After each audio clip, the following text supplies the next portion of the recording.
Subscribe.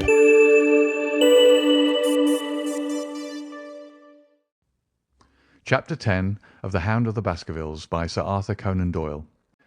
Extract from the Diary of Dr. Watson. So far, I have been able to quote from the reports which I have forwarded during those early days to Sherlock Holmes. Now, however, I have arrived at a point in my narrative where I am compelled to abandon this method, and to trust once more to my recollections, aided by the diary which I kept at the time. A few extracts from the latter will carry me on to those scenes which are indelibly fixed in every detail upon my memory. I proceed, then, from the morning which followed our abortive chase of the convict and our other strange experiences upon the moor. October 16th. A dull and foggy day with a drizzle of rain. The house is banked in with rolling clouds, which rise now and then to show the dreary curves of the moor, with thin silver veins upon the sides of the hills, and the distant boulders gleaming where the light strikes upon their wet faces. It is melancholy outside and in. The baronet is in a black reaction after the excitements of the night. I am conscious myself of a weight at my heart, and a feeling of impending danger, ever-present danger, which is the more terrible because I am unable to define it. And have I not cause for such a feeling? Consider the long sequence of incidents which have all pointed to some sinister influence which is at work around us. There is the death of the last occupant of the hall, fulfilling so exactly the conditions of the family legend, and there are the repeated reports from peasants of the appearance of a strange creature upon the moor. Twice I have with my own ears heard the sound which resembled the distant baying of a hound. It is incredible, impossible, that it should really be outside the ordinary laws of nature. A spectral hound, which leaves material footmarks and fills the air with its howling, is surely not to be thought of.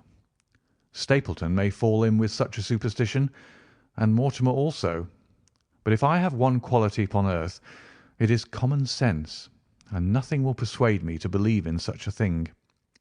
To do so would be to descend to the level of these poor peasants, who are not content with a mere fiend dog, but must needs describe him with hell-fire shooting from his mouth and eyes. Holmes would not listen to such fancies, and I am his agent. But facts are facts, and I have twice heard this crying upon the moor. Suppose that there were really some huge hound loose upon it. That would go far to explain everything. But where could such a hound lie concealed? Where did it get its food? Where did it come from? How was it that no one saw it by day? It must be confessed that the natural explanation offers almost as many difficulties as the other. And always, apart from the hound, there is the fact of the human agency in London, the man in the cab, and the letter which warned Sir Henry against the moor. This at least was real. But it might have been the work of a protecting friend as easily as of an enemy. Where is that friend or enemy now? Has he remained in London? Or has he followed us down here? Could he be the stranger whom I saw upon the tour? It is true that I have had only the one glance at him, and yet there are some things to which I am ready to swear. He is no one whom I have seen down here, and I have now met all the neighbours. The figure was far taller than that of Stapleton, far thinner than that of Frankland. Barrymore it might possibly have been, but we had left him behind us, and I am certain that he could not have followed us. A stranger, then, is still dogging us, just as a stranger dogged us in London. We have never shaken him off. If I could lay my hands upon that man, then at last we might find ourselves at the end of all our difficulties. To this one purpose I must now devote all my energies. My first impulse was to tell Sir Henry all my plans. My second and wisest one is to play my own game and speak as little as possible to anyone. He is silent and distrait. His nerves have been strangely shaken by that sound upon the moor. I will say nothing to add to his anxieties, but I will take my own steps to attain my own end. We had a small scene this morning after breakfast. Barrymore asked leave to speak with Sir Henry, and they were closeted in his study some little time. Sitting in the billiard-room, I more than once heard the sound of voices raised, and I had a pretty good idea what the point was which was under discussion. After a time, the baronet opened his door and called for me. "Barrymore considers that he has a grievance," he said. "He thinks that it was unfair on our part to hunt his brother-in-law down when he, of his own free will, had told us the secret." The butler was standing very pale, but very collected before us. "I may have spoken too warmly, sir," said he, "and if I have, I am sure that I beg your pardon. At the same time, I was very much surprised when I heard you two gentlemen come back this morning and learned that you had been chasing Selden. The poor fellow has enough to fight against without my putting more upon his track." "If you told us of your own free will, well, it would have been a different thing," said the baronet. "You only told us, or rather your wife only told us, when it was forced from you, and you could not help yourself." "I didn't think you would have taken advantage of it, Sir Henry. Indeed, I didn't." "The man is a public danger. There are lonely houses scattered over the moor, and he is a fellow who would stick at nothing. You would only want to get a glimpse of his face to see that. Look at Mr. Stapleton's house, for example, with no one but himself to defend it. There's no safety for anyone until he's under lock and key." "He'll break into no house, sir. I give you my solemn word upon it. But he will never trouble anyone in this country again.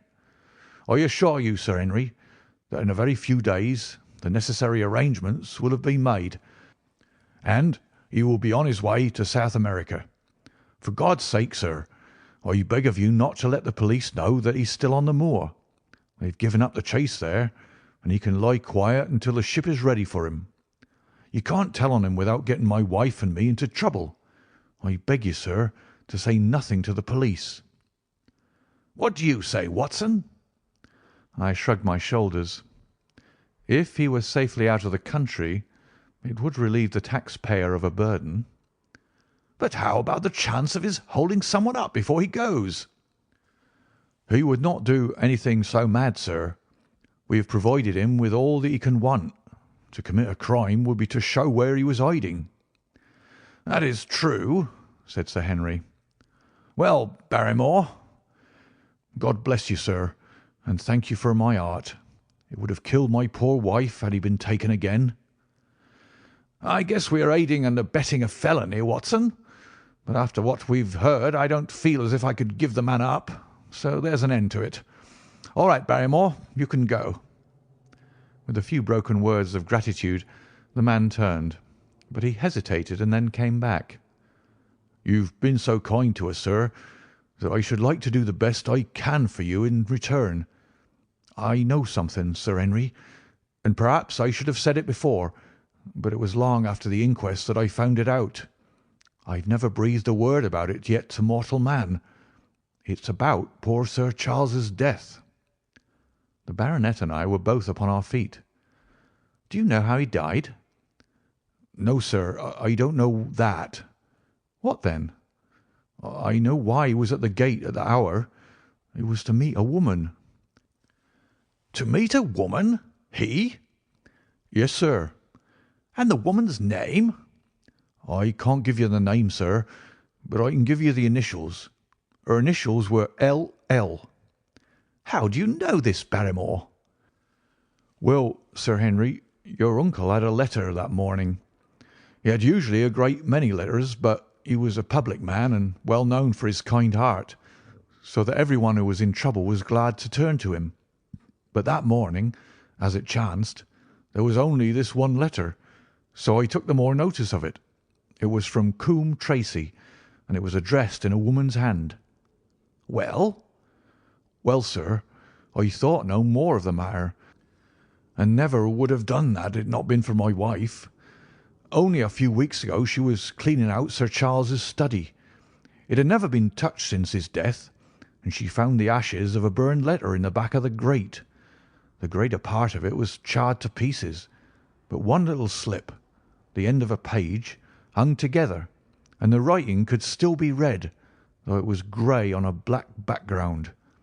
It seemed to us to be a postscript at the end of the letter, and it said, 'Please, please, as you are a gentleman, burn this letter and be at the gate by 10 o'clock. Beneath it were signed the initials L.L. Have you got that slip?' "No, sir. It crumbled all to bits after we moved it." "Had Sir Charles received any other letters in the same writing?" "Well, sir, I took no particular notice of his letters. I should not have noticed this one, only it happened to come alone." "And you have no idea who L.L. is?" "No, sir, no more than you have. But I expect if we could lay our hands upon that lady, we should know more about Sir Charles's death." "I cannot understand, Barrymore, how you came to conceal this important information." "Well, sir, it was immediately after that our own trouble came to us. And then again, sir, we were both of us very fond of Sir Charles, as we well might be considering all he has done for us. To rake this up couldn't help our poor master, and it's well to go carefully when there's a lady in the case, even the best of us." "You thought it might injure his reputation?" "Well, sir, I thought no good could come of it. But now you've been kind to us, and I feel as if it would be treating you unfairly not to tell you all that I know about the matter." "Very good, Barrymore. You can go." When the butler had left us, Sir Henry turned to me. "Well, Watson, what do you think of this new light?" "It seems to leave the darkness rather blacker than before." "So I think. But if we can only trace L.L., it should clear up the whole business. We've gained that much. We know that there's someone who has the facts if we can only find her. What do you think we should do?" "Let Holmes know all about it at once. It'll give him the clue for which he has been seeking. I am much mistaken if it does not bring him down."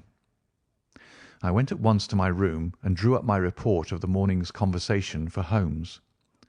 It was evident to me that he had been very busy of late, for the notes which I had from Baker Street were few and short, with no comments upon the information which I had supplied, and hardly any reference to my mission.